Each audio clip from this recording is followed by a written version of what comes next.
The Good Ride, sucking less every year for over 10 years.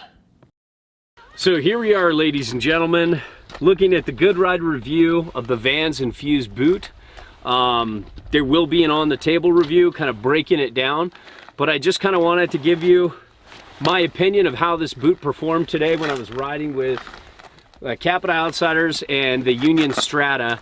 You know, it's a boot I've ridden before, and last year when I was using this boot, it was a sunny, warm day, like 60 degrees.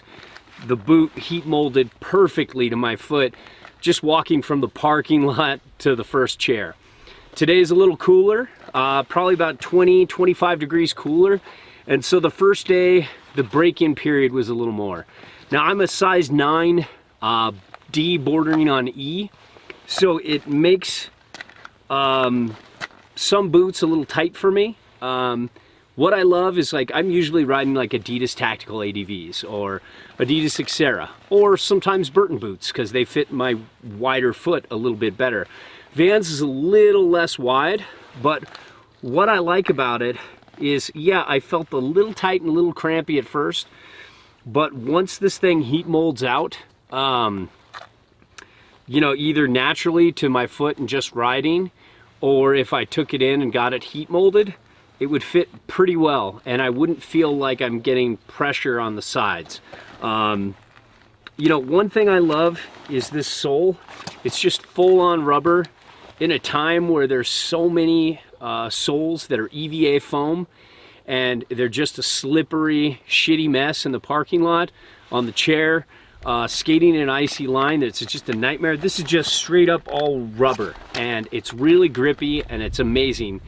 I feel really confident skating in almost any type of terrain with this kind of rubber, and that's great. And you would kind of expect that for a boot of this price point.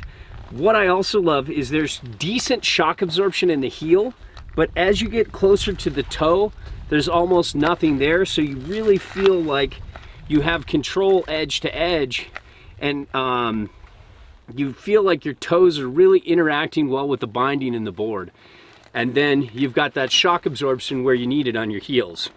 And it's one of the best feeling boots. If you're somebody who's into like a little bit of that skate feel, or just you want to be more in tune with your board, I love that this just feels like your toes are touching it. So that's really cool. And then you've got that shock absorption back. You know, you're looking at kind of just like, you can see on the table here, you know, there's a lot going on in terms of adjustability, and I think a lot of people might not like having a boa, a strap, and lace, but I do, because I'm fine taking the time to get it done right the first time. I like double boa, speed lace, double speed lace, all those other technologies that are much faster too, but I'm never scared of lacing like this. And as you can see, I rode it loose the first day to kind of break it in, but you can really tighten this up well.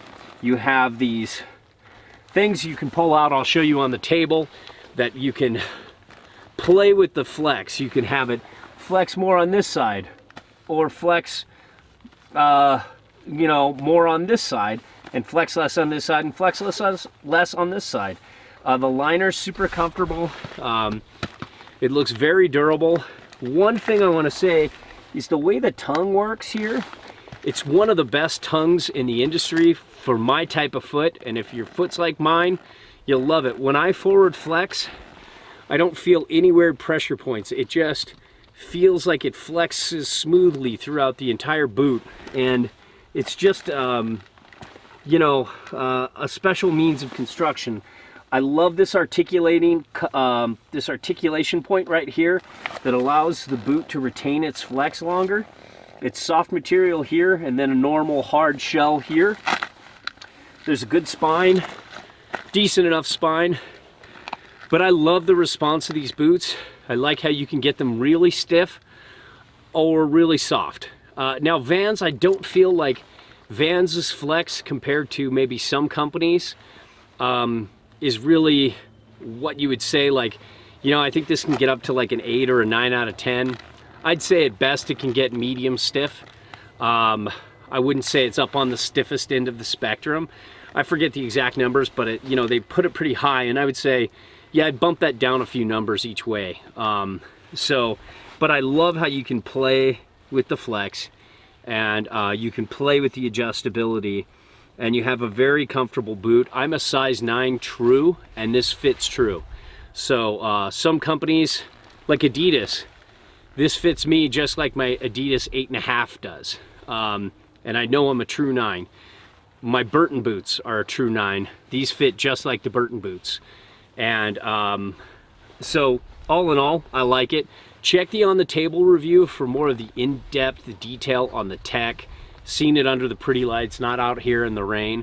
But just wanted to give you my experience after I got off the hill. Just great response, great feel underfoot. It's fuffing great. Feel underfoot is great. And I just think it's like one of those boots that I could easily own and use as a daily driver. The only thing I miss is just, I wouldn't mind a little more shock absorption like I have with the tactical ADVs, but those are like the pinnacle of good shock absorption. These are kind of like mid-level shock absorption on the heel, which is fine, but great feel. So there you have it.